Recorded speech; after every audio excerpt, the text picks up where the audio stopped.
Bonsoir, bienvenue dans After Sunday, l'émission qui débriefe le MotoGP. Alors ce soir, j'ai toujours à mes côtés Michel Turcot. Bonsoir Michel. Bonsoir Eric. On va évidemment tous ensemble décortiquer, analyser, commenter ce Grand Prix complètement dingue, comme nos confrères de l'équipe l'ont titré ce matin en une. Il faut l'apprécier. Il y avait déjà eu des unes avec les victoires de Fabio Quartararo l'an passé, mais ça fait toujours plaisir de retrouver de la moto en une. Donc on va analyser évidemment ce Grand Prix fou. Et comme invité ce soir, on a Thomas Morcellino. Bonsoir Thomas. Bonsoir. Alors Thomas, vous le connaissez peut-être ou peut-être pas, mais vous avez forcément fait appel à lui à un moment ou à un autre quand vous avez commenté l'historique du MotoGP, des victoires, parce que Thomas, vous êtes le allez-y, je vais vous le laisser. Statisticien officiel du MotoGP. Ouais. Voilà, donc c'est vous, monsieur statistique, sur le MotoGP. Oui. Vous êtes également consultant statistique pour Canal+, c'est ça? Exactement. Donc à chaque fois qu'on a une stat, c'est En grâce tout cas, à vous. voilà, en partie grâce à moi, après, bien évidemment, mais oui, tout à fait. D'accord. Donc, Bon, on va se tutoyer, ça ouais. va être un petit peu plus sympa. Alors, la première question qui est évidente, la stat du week-end, ça serait quoi, Thomas? Une, ce serait difficile, je dirais plutôt deux. La première, c'est qu'on a eu une course totalement folle où on a un top 15 le plus serré de l'histoire, le top 10 le plus serré de l'histoire. Et puis bien évidemment, on a deux Français sur le podium, c'était pas arrivé depuis 1954. Et un doublé, là c'est historique parce que c'était jamais arrivé dans l'histoire de la catégorie Rennes. Et ben voilà, la transition est tout de suite faite. Michel, un doublé historique. L'image de ce Grand Prix, c'est bien évidemment ce podium à la fin de la course MotoGP. Oui, avec une Marseillaise, une double Marseillaise, on va dire. On a vu nos deux Français donner un peu de la voix, mais c'est Johan qui a initié le mouvement. On sait que Johan, c'est un passionné de musique, donc... On l'a vu sur le podium. Il battait la mesure. Et c'est marrant parce qu'en conférence de presse, Fabio disait qu'il était monté sur le podium très ému, les larmes aux yeux, et puis finalement, c'est Johan qui l'a fait marrer, puis ils se sont marrés tous les deux. Alors je ne sais pas vraiment s'il chantait les bonnes paroles. Johan a dit qu'il avait un petit peu de mal, Fabio, au début, mais que finalement, après, il l'a suivi. Les paroles ne sont pas faciles, mais bon, je ne sais pas vraiment ce qu'ils ont chanté, et je crois qu'on ne le saura jamais. Ouais. Mais bon, c'était quand même une image fort sympathique. Ouais. C'est vrai, alors, comme disait Johan, la Marseillaise, ce n'était pas pour lui, elle était pour Fabio, mais lui, il se retrouve en tête du championnat grâce à ces deux deuxièmes places, donc il avait aussi de quoi faire la fête pour lui. Bon, alors évidemment, avec cette image du Grand Prix, on va passer tout de suite aux faits marquants de ce Grand Prix. Et évidemment, vous l'attendez tous et nous aussi, Michel, c'est ton analyse sur les courses de Fabio et de Johan. On commence par Fabio, puisqu'elle va dire honneur au vainqueur. C'est ça, Fabio c'est le vainqueur, donc c'est sa quatrième victoire en MotoGP. L'an dernier, il a gagné les deux premières courses à Jerez, puis il a gagné Barcelone, et ensuite, il avait un petit peu disparu des écrans. On se posait pas mal de questions. Enfin, ceux qui ne croyaient pas trop en lui se demandaient si on allait le revoir. Il fait un premier Grand Prix, on va pas dire moyen, parce qu'il termine cinquième, mais disons prudent, peut-être un peu timide. On se demande là si, alors que son coéquipier gagne, donc on se posait la question... lundi dernier, on en autour de cette parlait, table, on se demandait est-ce que la victoire de son coéquipier allait lui miner le moral. Il a montré que non, ce n'était pas le cas. Il a parfaitement réagi. Donc il a fait une course assez prudente.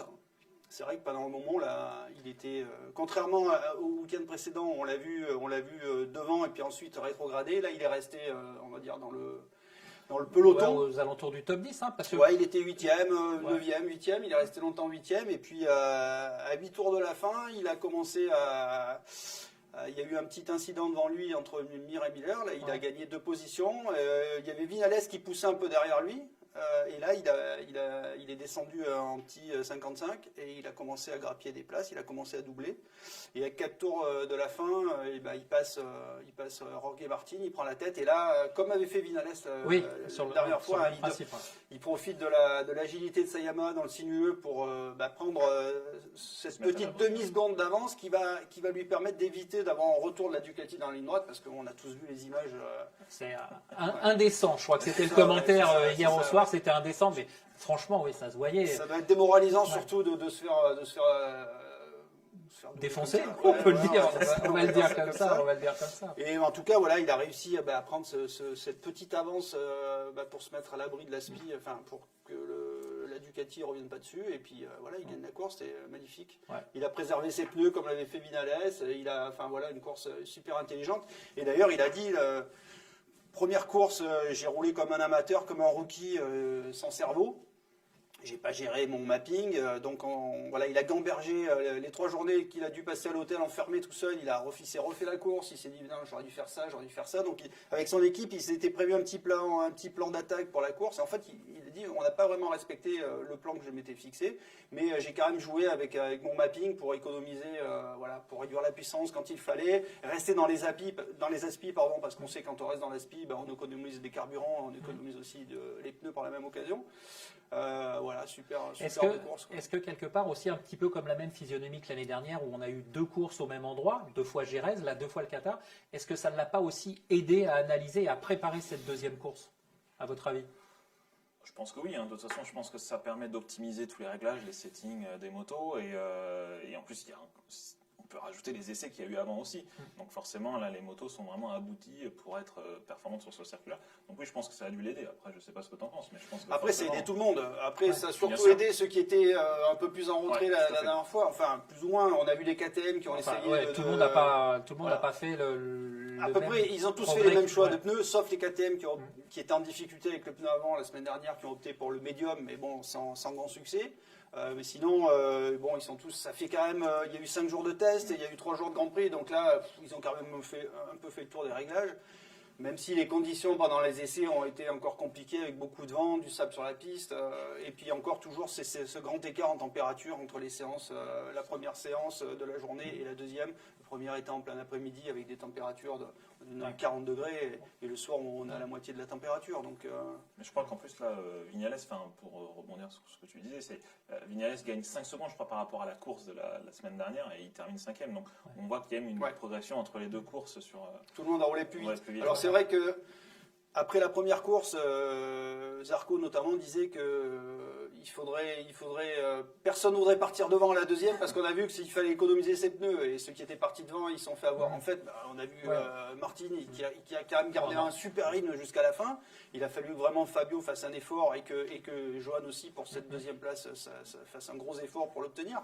Donc finalement, ça roulait plus vite et ça semble-t-il pas plus consommer les pneus, quoi. Ouais. Moi, ce qui m'a surpris aussi dans la course de Fabio, c'est la façon dont il s'est imposé aussi avec autorité, parce qu'il a été malmené, il a été chahuté en début de course, notamment par Mir. On l'a vu 2-3 fois, il s'est fait un petit peu chahuter, un petit peu bousculer. Bon, Mir, tu en as parlé, on y reviendra tout à l'heure, Michel, entre Mir et Miller, justement. Mais c'est cette façon-là, on ne l'avait jamais vu aussi, incisif et tranchant dans ses attaques, Fabio. On a vraiment sur cette course l'impression qu'il a passé un step. En tout cas, il a prouvé qu'il avait des nerfs. Et surtout, moi, ce qui m'a surpris, c'est qu'on a tout le temps entendu les pilotes Yamaha dire de toute façon, face au Ducati, on peut rien parce que une fois soit on s'échappe devant et on peut gagner, soit on se retrouve avec elle en bagarre et puis on se fait redoubler. Et là, en fait, non, ils ont réussi, Vinales la première course et lui la deuxième, quand ils ont décidé de passer devant, ils ont réussi à donner ce coup de rein justement pour se mettre à l'abri.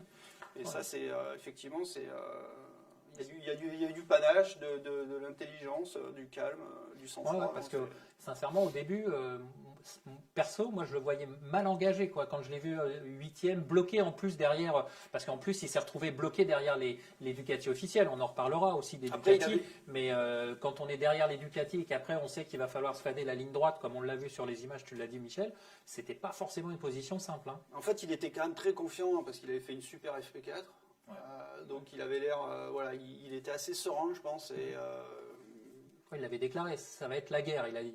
Ouais, mais en tout cas, on aurait dit une course de moto 3. Hein. De toute façon, vu comment le classement était serré, oui, effectivement, c'est clair. 9 dans le groupe de tête, je crois. Parce que là, on a un tour par tour, mais en fait, dans chaque tour, ça se doublait, ça se redoublait. On a vu, on va parler de Johan après, mais quand Johan s'est bagarré avec Rins là, pendant un bon paquet de tours, c'était incroyable. Quoi. Chaque tour, on aurait dit oui, du moto 3. Quoi.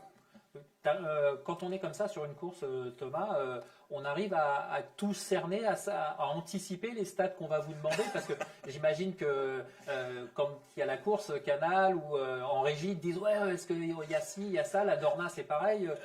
Comment ça se passe? Ouais, effectivement, non, après on essaie d'être proactif, donc déjà de préparer un peu ce qui peut se passer, et après, la plupart du temps je suis prêt, mais c'est vrai qu'il y a des questions qui peuvent tomber ou des choses improbables. C'est surtout arrivé l'année dernière, où d'un seul coup tu peux te retrouver en République tchèque avec un Brad Binder qui est rookie et une KTM qui vont gagner, donc du coup chercher des stats en rapport à ça, et Fabio, donc là quand il a gagné l'année dernière on était prêt, enfin voilà, donc il y a pas mal de choses, mais la plupart du temps il faut essayer d'être proactif parce qu'une course va tellement vite que le temps que tu recherches la stat, il s'est déjà passé autre chose, donc...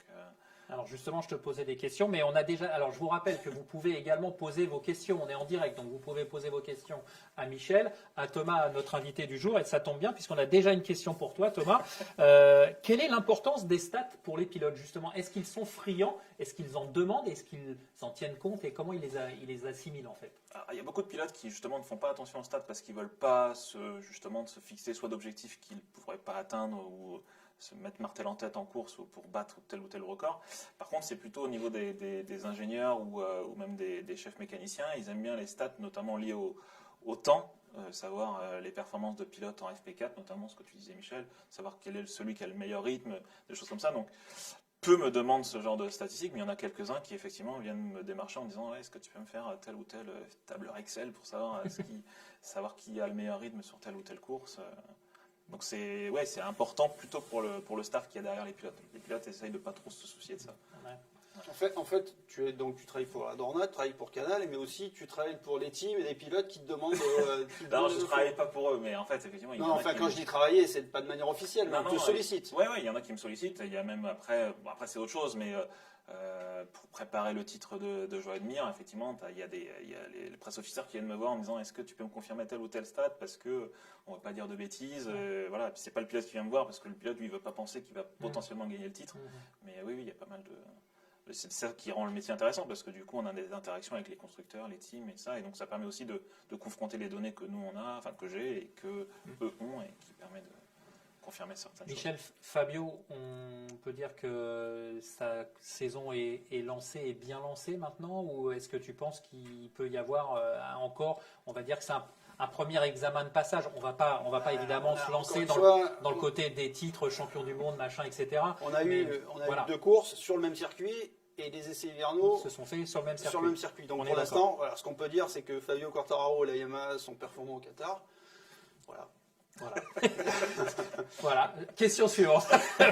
Non, mais c'est sûr. Mais voilà. Est-ce que il faut pas justement partir trop vite s'enflammer, même si évidemment on est derrière nos Français, et on va parler de Johan dans quelques instants, mais c'est forcément une question qu'on peut logiquement se poser. On en saura plus dans 15 jours. Parce que 15 jours on sera à Portimao, et on sait que l'an dernier à Portimao, Morbidelli monte sur le podium avec sa Yamaha 2019. Par contre les trois officiels sont loin, elles sont 11, 12 et 14 je crois.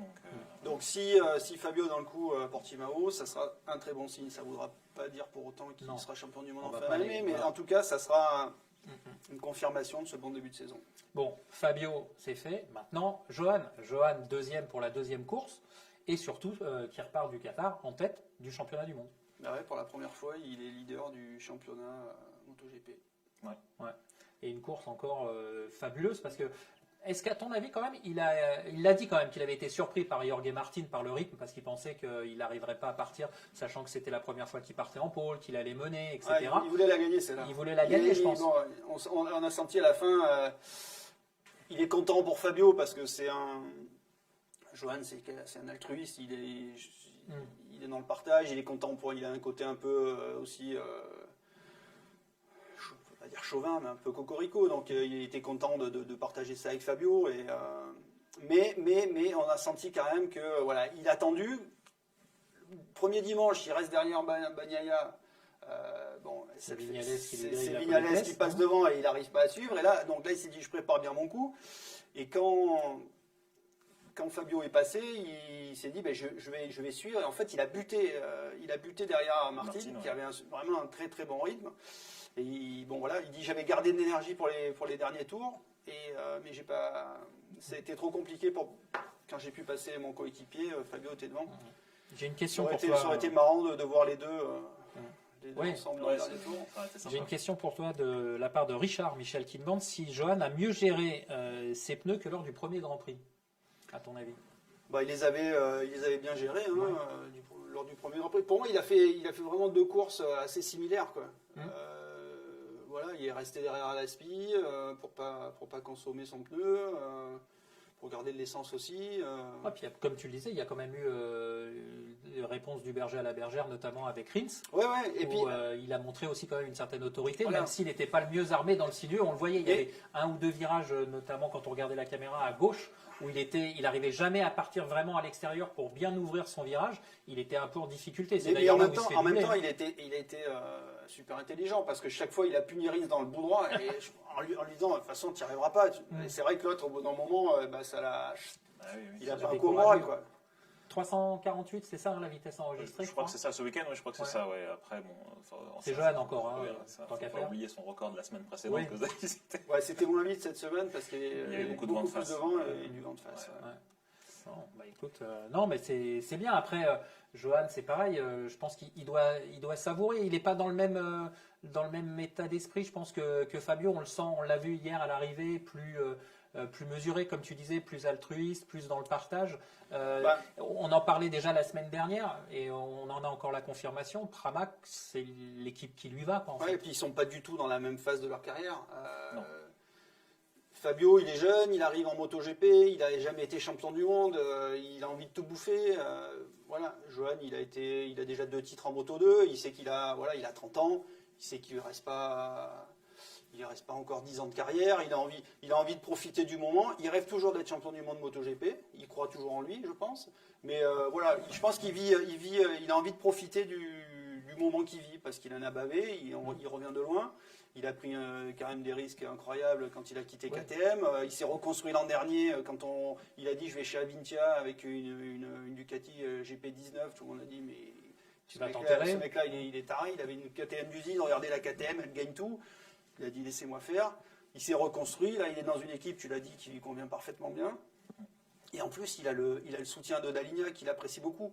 Et les Ducati officiels, c'est quand même pas ça. Donc il a quand même une vraie carte à jouer. Alors maintenant, moi la question que je me pose, c'est est-ce que Ducati peut se permettre De faire gagner. qu'un pilote satellite avec des sponsors qui sont pas les mêmes puisse on va pas dire humilier, mais en tout cas devancer régulièrement les pilotes officiels, quoi. La semaine dernière, Bagnaia avait un petit peu fait la balance, mais là, c'est sur ce Grand Prix, c'est en fait, avant de passer sur les flops, on va finir avec les tops de ces 5 faits marquants du Grand Prix. Et évidemment, on va pas passer sous silence, c'est la performance de Jorge Martin. Thomas, déjà au niveau des stats, première pole position. Parmi les rookies, on a vu qu'il rentrait dans le cercle fermé des rookies qui faisaient leur pole. Ils sont combien? Ils sont... Pole au premier Grand Prix, ils sont très peu. Je crois que c'est le 2e Grand Prix, donc là c'est différent. C'est pas un record, on va dire. Mais parce que Lorenzo a fait mieux, parce que le premier Grand Prix il était en pole. Mais surtout le podium, c'est vrai qu'il rentre dans un cercle très fermé, puisqu'il termine. Enfin, c'est le premier rookie à être sur le podium aussi rapidement après Marquez, qui a été sur le podium dès sa première course. Mais il rejoint d'autres pilotes comme Lorenzo aussi, effectivement, qui ont terminé sur le podium de leur première course, Pedrosa. Donc oui, effectivement, ça reste une belle performance. Et encore une fois, c'est pas un pilote qu'on attendait. Hein. Moi, le premier, c'est pas le premier rookie que j'attendais sur le podium dès la 2e course. Après, c'est un pilote un peu particulier. Il était champion du monde Moto 3, on le rappelle. Mais après, c'est un pilote qui s'est souvent blessé. Oui, c'est ça. Et puis blessé avec parfois des erreurs d'inattention ou... C'est vrai qu'il y a des gens qui ont toujours cru en lui et puis des gens dont je fais partie, doutaient un peu de sa capacité à être performant en MotoGP. En fait, c'est marrant parce que le MotoGP, c'est une catégorie qui dévoile un peu du potentiel de garçons qui n'ont pas forcément eu des carrières lisses en Moto 3 ou en Moto 2. Oui, puis d'autant plus que, enfin, je ne sais pas si tu seras d'accord avec moi, mais la Ducati, elle a toujours été un petit peu cataloguée comme une moto pas forcément facile. Pendant très longtemps, on a dit qu'il y a que Stoner qui pouvait la faire gagner. Dovizioso a un petit peu mis mal à cette réputation, mais c'était pas forcément la moto la plus facile. Ouais. Après, bon, ça a quand même beaucoup changé. Hein. Et puis, voilà, les pilotes qui démarrent en MotoGP sur une Yamaha ont parfois du mal à passer à autre chose. En revanche, voilà, on a vu Binder ou Oliveira avec la KTM, qui n'est pas non plus, qui est devenu peut-être plus facile, mais qui ne l'a pas toujours été. Preuve année Zarco. Voilà, c'est pas gagné Il n'y a plus de d'avance, vérité quoi. absolue Ouais, sur, c'est ça, sur la ouais. machine. Non, puis le step entre Moto2 et MotoGP maintenant est peut-être un peu moins élevé qu'à l'époque où l'électronique jouait un rôle important. Là, depuis le 2016 et l'arrivée de l'électronique unique, on voit l'arrivée quand même de pas mal de rookies qui performent. À commencer par Zarco, dès qu'il est arrivé, il menait le premier Grand Prix. Puis Fabio, enfin voilà, donc et c'est vrai que les rookies ont tendance à performer dès leur première course. Et on le voit depuis 2016, je pense que ça joue pas mal. Bon, alors on en a un peu parlé, mais maintenant on va rentrer dans le vif du sujet avec les deux derniers points marquants de ce week-end de course. Et encore une fois, on va dire dans les moins bons points marquants, on va mettre dans le même sac les Ducati officiels, les KTM et les Honda. Parce qu'encore une fois, on va dire que c'est encore un rendez-vous manqué pour ces trois On marques. va parler de flop là. Oui, de flop, ouais. On est bien d'accord. Je n'osais pas le dire, mais finalement on va dire ça comme ça, ouais. Non, c'est vrai que les Ducati, ben voilà, on a 2 victoires Yamaha, là, alors que la moto affiche une vitesse de pointe insolente, mais voilà, sans Johan, ça aurait été compliqué. Et c'est vrai que Miller a encore fait une course décevante. Voilà, englué dans le peloton, on le voit pas progresser. Il s'accroche avec Mir. Et à la fin, il finit avec des crampes qui l'empêche de faire mieux que ce qu'il espérait. Et puis Bagnaia qui rate son départ. Donc, pourtant, all shot device. Ouais, justement, un petit problème de all shot device. Ouais. Mais c'est quoi? C'est une erreur de casting selon vous pour Ducati officiel? Est-ce qu'il n'y avait pas... Non, une erreur. Non, après, je pense pas, encore une fois. C'est le début de la saison, mais ouais. voilà. Après, bon, c'est vrai que Miller, c'est un super mec, mais qui est peut-être un peu surcoté, quoi. Mais depuis des années. Alors c'est vrai que ceux qui, pour en avoir parlé avec Christophe Bourguignon, qui est directeur technique du team LCR et qui l'a vu débuter sur la Honda. Il dit, quand tu vois ses datas, il arrive à faire des trucs incroyables. Voilà, il est passé du Moto 3 sans passer par le Moto 2. Livio Suppo lui avait fait confiance à ce niveau-là. Apparemment, c'est un super doué, mais c'est vrai qu'il manque toujours un petit truc, quoi. Donc, est-ce que... et là, la pression je pense que la pression chez Ducati dans l'équipe officielle, c'est pas du tout la même que chez Pramac. Et c'est aussi ce qui peut jouer en la faveur de Johan. Quant à Bagnaia, bon, c'est un jeune pilote. Voilà, l'an dernier, il a fait de belles choses. Il a fait un beau premier Grand Prix. Là, il a un problème au départ, mais bon, il est quand même pas ridicule non plus. Donc, Honda, par contre, la Bérésina continue, quoi. Ah ben, il est temps que Marquez revienne. Alors, si Alberto Pucci était là, il nous dirait pas ça, mais il nous expliquerait que Paul Espargaro a encore fait une belle course et qu'il ne termine qu'à 5 secondes du vainqueur. Après, il était mal parti, mais il est bien remonté aussi quand même. Voilà, et en plus, il a fait 2 grosses erreurs qui lui ont coûté cher. Bon, après, par contre, Nakagami encore hors des points, Marquez encore par terre. C'est vrai que c'est pas brillant, quoi. Et puis donc KTM, donc encore une fois, il y a Brad Binder, ouais, voilà, qui sauve les meubles, qui est en 8e position. Une course silencieuse entre guillemets, parce qu'avec le début de course d'Oliveira en début, on s'est dit que ça allait être lui le fer de lance de chez KTM. Puis il a rétrogradé au classement avec un pari que tu disais tout à l'heure, Michel, sur le pneu médium à l'avant. Après, la location pneumatique Michelin, elle n'a pas aidé ni les Honda ni les KTM. Il manque de support à l'avant. Enfin, le pneu médium était. Là, ils ont opté pour le pneu médium qui s'est pas avéré performant. Et le pneu tendre, trop de mouvement à l'avant sur les entrées de virage, donc les pilotes handicapés. Et c'est vrai qu'on va encore le dire pour la 55e fois, mais on a moins de 9 secondes dans les 15 premiers. Donc si tu fais aller plus loin, 16 secondes, c'était le top 15 la semaine dernière. Voilà, 10 secondes sur 22 tours. C'est rien. C'est ça. Ouais, c'est ça. Ça se joue à tellement peu que c'est. Et puis, on n'en a pas trop parlé la semaine dernière, mais là, forcément, on est obligé quand même d'en parler. Et malheureusement, en flop, c'est Valentino Rossi. Qu'est-ce qui se passe? Est-ce Ça, que... ça, non. Bah ouais, la semaine, enfin le premier Grand Prix du Qatar, 4e sur la grille, 12e à l'arrivée. Grand Prix de Doha, 21e sur la grille, 16e à l'arrivée. Et là, à la rue, perdu quoi. C'est surprenant. Enfin, c'est Ouais, sa ouais. plus mauvaise Et en même qualification, temps- non, Thomas? Enfin, je Ouais, parle, la plus mauvaise qualification en dehors de toute pénalité, effectivement, c'est son plus mauvais résultat. Et puis en termes de résultats Ouais. à l'arrivée, Il met pas de points quoi. Et en quatrième. 26 ans de carrière, c'est arrivé 4 fois qu'il Quatre marque fois. pas de points à la fin d'une course dont il franchit la ligne d'arrivée. à chaque fois, c'était dans des circonstances un peu Voilà, où il particulières. avait été pénalisé, ou enfin, Marquez en Argentine, Oui. ou quand il est tombé en Malaisie et qu'il menait la course justement et qu'il est reparti pour terminer, il n'a pas marqué de points. Donc voilà, ouais, c'est clairement ça. Alors, il dit c'est pas ma plus mauvaise course en MotoGP, j'en ai fait des pires avec la Ducati. ouais, parce Mais- que, encore une euh, fois, il termine à combien 14 secondes. Mais le truc qui est fascinant, c'est que il a rien lâché. Enfin, il a rien lâché quoi. Ouais. Il est allé, il s'est battu. Voilà, il termine devant son frère, devant Nakagami. C'est quand même. C'est vrai. Mais bon, après, effectivement, donc j'entends déjà les questions arriver. Est-ce que c'est la saison de trop?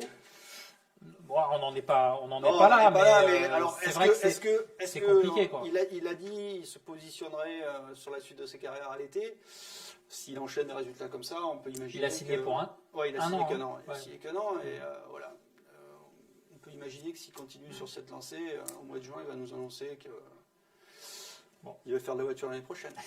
Pas de la Formule 1, un peu vieux, mais bon. Non, les 24 heures du Mans, le Ouais. Dakar, des choses comme ça. Ouais.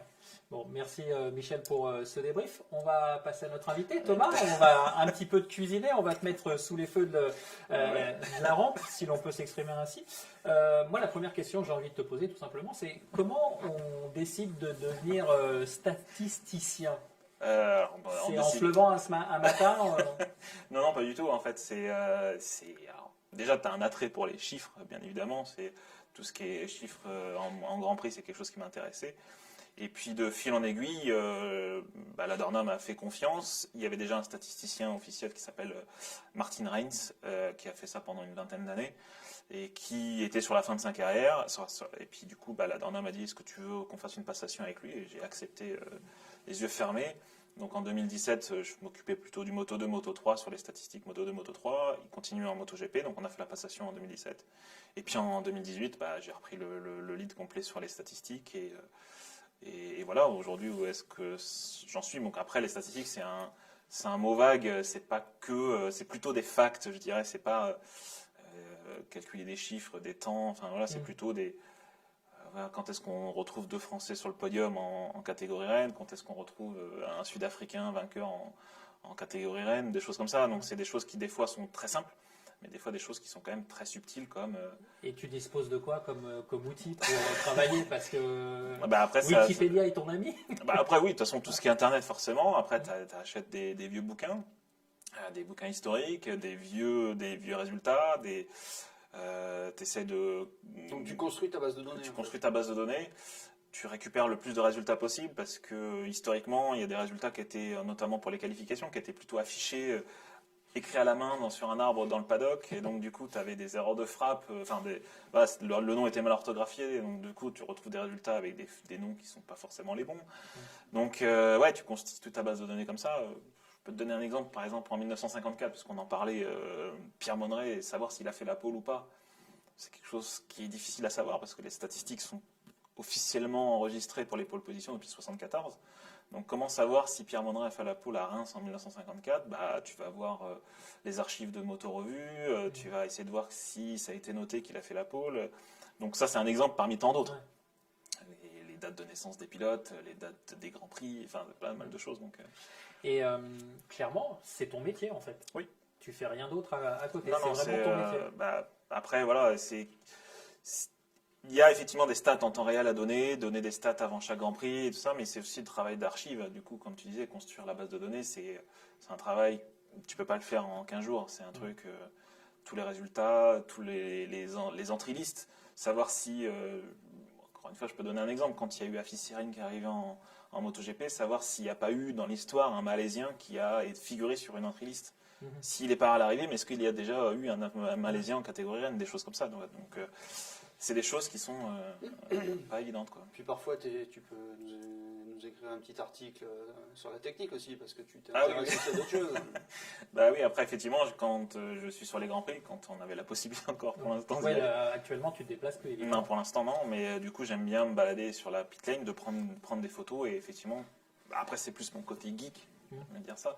C'est plus l'aspect technique, donc all shot device, tout ce qui est capteur sur les motos, tout ça, donc c'est quelque chose qui m'intéresse beaucoup et je suis très curieux par rapport à ça aussi. Alors, on a une question d'un de nos internautes qui demande est-ce qu'il y a des pilotes qui sont très forts aux essais ou durant les tests et qui ne concrétisent jamais? En gros, est-ce que tu as des champions du monde des essais ou des essais libres et qui en course sont jamais présents? Ça, c'est une très bonne question. Là, j'en ai pas qui me viennent en tête.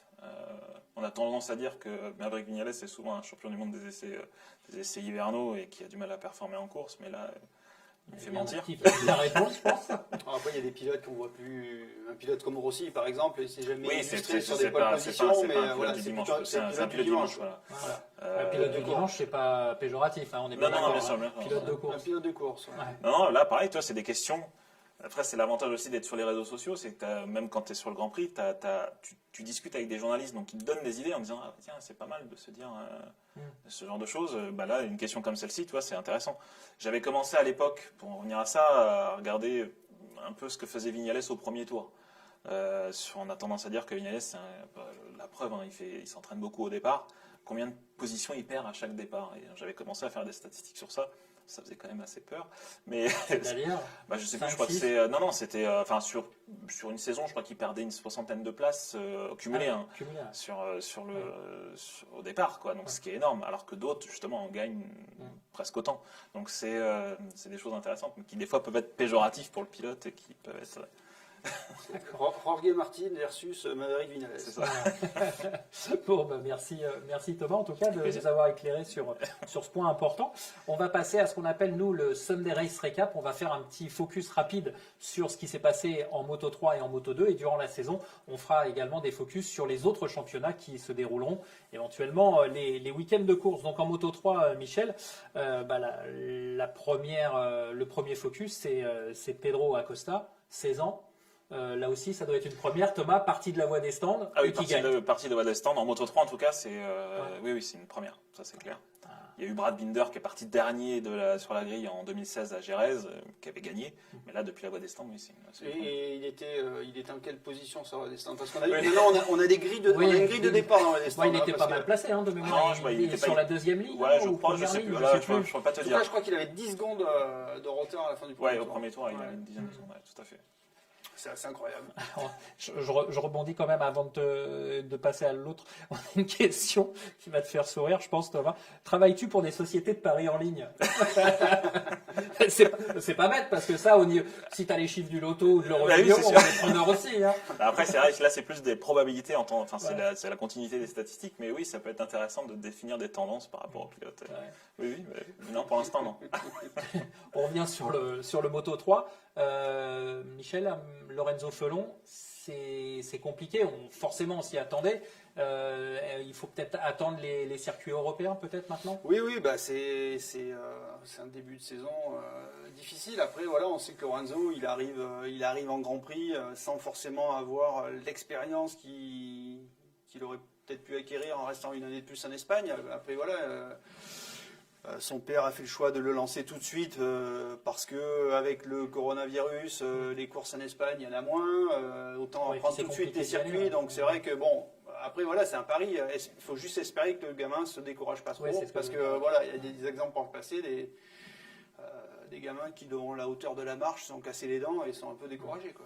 Après, le problème, c'est qu'on a tendance à le comparer du coup avec les autres rookies qui sont, en tout cas les deux rookies, Izan Guevara et puis Pedro Acosta, qui sont justement. Donc c'est sûr, c'est difficile, la comparaison n'est pas forcément évidente. Donc, Bon, après, l'an dernier, il y a 2 ans, en Rookies Cup, il était pas loin, il était avec eux dans le groupe, donc il n'y a pas de raison. Voilà. D'accord.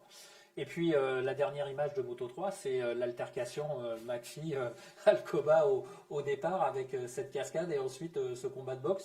C'est assez surprenant. Ils ont été sanctionnés ou pas alors finalement Ouais, alors pas pour ce qui s'est passé entre guillemets sur la piste, mais plutôt ce qui s'est passé après. Oui, ils ont été sanctionnés. Ils partiront tous les deux de la pit lane, donc avec un certain délai. Je crois que McPhee hérite de 10 secondes en plus de délai. Et Alcoba, je crois que c'est 5 secondes. Mais oui, ils ont été sanctionnés. Après, c'est McPhee, j'ai vu là, juste avant l'émission, il s'excuse en disant que sa réaction, c'était une réaction à chaud. Ce qu'on peut comprendre, voilà, il s'est fait percuter, il tombe. Et donc sa réaction directe, c'est de s'en prendre à celui. C'est pour rien. Oui, en plus, voilà. Donc du coup, c'est de s'en prendre au pilote qui était juste à côté de lui. Mais il s'excuse auprès de ses sponsors, de ses fans, tout ça. Donc, c'est un bon garçon, McPhee. Oui, bien sûr. Bon. On fait un petit focus, Michel, sur le Moto 2 maintenant avec Sam Lobbs, deuxième pole consécutif, deuxième victoire consécutive. Est-ce que ça va être l'année Sam Lobbs en tout cas, c'est bien parti. Et on rappellera que l'an dernier, il avait fait une super saison. Il s'est blessé en fin d'année. Sinon, il aurait été. Enfin, il s'est battu pour le titre jusqu'à la fin, malgré une blessure en fin de saison. Et qui plus est, il avait raté la première course au Qatar parce il s'était blessé à l'entraînement à l'hiver. Donc là, il est assez étonnant, quoi, parce que alors il continue à tomber au warm-up. Donc c'est carrément comme course. Mais non, il est bien dans le team. C'est ce qu'on disait la semaine dernière. Et on peut y croire, quoi. En tout cas, une petite stat, docteur. Ouais, de quoi première, les deux pôles de victoire en Moto 2. C'était pas arrivé depuis 2007, sauf erreur, avec Lorenzo. Est-ce que c'est plutôt de bons présages pour l'auteur de cette cette année-là, Lorenzo. C'est bon, mais après, tu vois, encore une fois, si tu veux faire des paris en ligne, le dernier, je crois avoir gagné les 2 premières courses, c'était Baldassari, je crois. Et donc Baldassari, c'est pas un bon exemple. Donc, si tu veux. Mais il n'avait pas fait la pole. Non, il n'avait pas fait la pole. Il avait gagné les 2 courses, mais encore une fois. Bon, allez, on va te laisser tranquille sur les questions, Thomas, parce qu'on va justement passer à notre rubrique. On vous l'a expliqué la semaine dernière. Vous pourrez poser tout au long de la saison vos questions, soit à Johan Zarco, soit à Fabio Quartararo, par l'intermédiaire de Michel ou d'Alexis Delis, qui nous regarde depuis l'Infalande, le mangeur de zébus ou de gnous. Alexis, on te salue. En tout cas, la question de cette semaine pour Johan Zarco, la voici.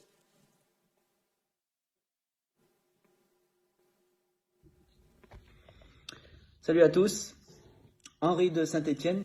Salut Johan, le départ des Ducati était hallucinant. Comment se gère le start device et est-ce que je l'utilise ensuite en course?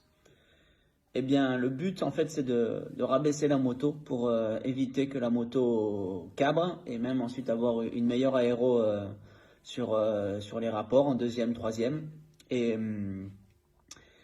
je ne veux pas expliquer tout en détail parce qu'il y a quand même des choses qu'il faut garder pour nous. Mais oui, le but c'est de rabaisser la moto et on voit, surtout à la sortie du dernier virage, que la moto s'abaisse de l'arrière aussi pour faire la ligne droite parce que ça lui permet d'être plus aérodynamique et donc d'aller toucher les 360. Voilà, c'est comme ça que ça fonctionne. On a des petites manivelles pour gérer tout ça. Salut! Voilà donc la réponse de Johan Zarco à vos questions. Donc encore une fois, n'hésitez pas, tout de suite après l'émission, vous pouvez poser vos questions, soit à Johan, soit à Fabio, et Michel ou Alexis, encore une fois, ce seront vos relais pour nos Français. Je pense que la semaine qui va arriver, tu ne vas pas chômer, Michel, je pense qu'il y aura quand même un paquet de questions. Alors, on a aussi les questions donc, pour After Sunday, donc dans le cadre de cette émission. On a une première question là qui est quand même beaucoup plus générale.